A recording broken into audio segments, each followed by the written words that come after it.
Hello there everybody and welcome back to my channel. Today I am going to talk to you about how to write abduction scenes, simply because many crime stories will have an abduction scene in them, and so I thought I'd give you some advice on how to do so in this video. Please note, everyone, that this is not meant to be an inspiration for anyone to go out and commit an actual kidnapping. It's only intended for people to use it in your own writing. So with that being said, here we go. Tip number 1.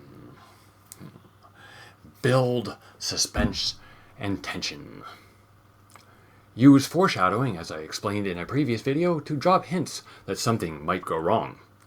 Through setting, as in the dark alley, or maybe not something so cliched, but any setting that could indicate something bad is about to happen. That will be explained later in the video. You can also use character behavior and/or ominous dialogue. Something along the lines of one character saying to another, "Bad things can happen to good people who stick their nose where it doesn't belong." That is just one example. There are many things you can come up with, but you don't have 2 hours to sit there, and I'm trying to be respectful of your time. Another way to build suspense and tension is through pacing. Use short sentences leading up to the abduction to build fear and character in the reader. During the actual abduction, you can try longer sentences to emphasize the terror the character will be going through during the crime. Number 2. Realistic depictions. Understand real-life cases to make the scene believable. You can do this by doing research on the various ways people are abducted. They could be subdued by a weapon, either a gun or knife at the head or throat that will cause many a person to surrender. Or the person could have been attacked in what is known as a blitz-style attack, where the person is physically overwhelmed in a surprise attack before they could react. Water break. Nine. Cheers. Water, not vodka. Number 3. Character reactions. This can be emotional reactions. One character might be terrified, while another's dominant reaction might be anger. This is decided in your character backstory, or there's a very high likelihood that the character might feel both fear and anger. They will likely also have physical reactions, the old fight or flight mode that you may have heard of. Does the victim fight back? Do they try to run, or do they freeze? Which is another natural reaction that some people have to a traumatic event. Or the person might comply with the abductor, believing that it would be the only chance of survival. Number 4. Motives of the abductor. Ransom is a well-known motive for an abduction. But there should be more than just the family of the victim was rich, so they wanted to make some money. Delve deeper into why the criminal would choose this person if using a ransom story, like the criminal has a personal vendetta against the victim's family for some reason. You can also choose what is known as a tiger kidnapping. What this involved is when the victim is forced by the criminals to perform some action. This could be as simple as leaving office doors unlocked at night, or leaving an area unarmed on the security system so criminals gain access. They would be able to force the victim to do so by having family members hostage. They could also do an express kidnapping, which is when the criminal forced the victim to withdraw money from ATMs until the person has reached the daily limit. There are lots of different types of motives for an abduction. A link is in the description for you to check that out. Number 5, as I promised earlier, you can use setting.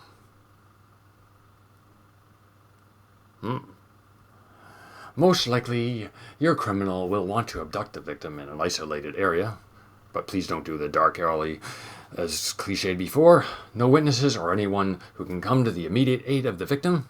The abductor could also describe themselves as a police officer, or anyone else who could be initially trusted by the abductee. Or the criminal could be a person that the victim had a reason to trust due to a prior relationship that they didn't know had gone bad. And afterwards, there could be very well be environmental obstacles that prevent or at the very least make escape or rescue difficult. For example, they could have been taken to an island which would make it difficult for the abducted person to escape if they can't swim or drive a boat, and for the authorities to come to the rescue without the criminal seeing them coming. And number 6. Aftermath and consequences.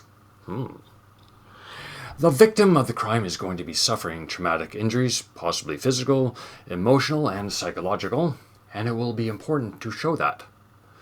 But remember, some people show and process trauma and grief differently from others. One character might be an emotional wreck while being held captive, stuck to the floor, crying their eyes out, wondering, why me? While another might be stoic, accepting of their situation. In other words, they might have watched a lot of YouTube videos on Marcus Aurelius or Seneca or whoever their favorite Stoic philosopher was. Maybe. Or another character might decide to fight back again. If they fought back during the abduction, they may very well figure, my captor is going to kill me anyway, so I might as well go out fighting. And still, another character might be one of those self-help guru fans. Always think positive, no matter the situation. That might be interesting to show that. Have them talking to themselves about how the police are coming to rescue me any day now. I just know they will. I know they are. I'm going to be saved. I just know it. There will also be emotional trauma from the victim's family and friends. Use the same ideas as above. Some being stoic, some thinking positive, while others are emotional wrecks. There will also be long-term effects as well, such as post-traumatic stress disorder.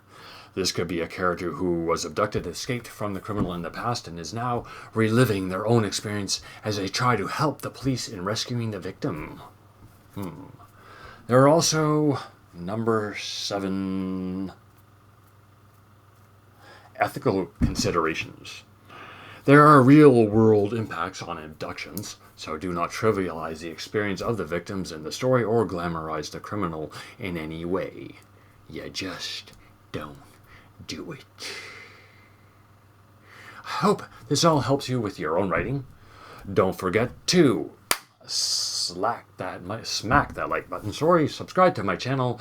I post new videos Thursdays at noon Atlantic Canada time because that's where I live. And if you'd like a free short story, subscribe to my newsletter. The link is in the description. Also check out my video on foreshadowing that I posted before. Now go out and make it a great day, everyone. Another water break to end the video.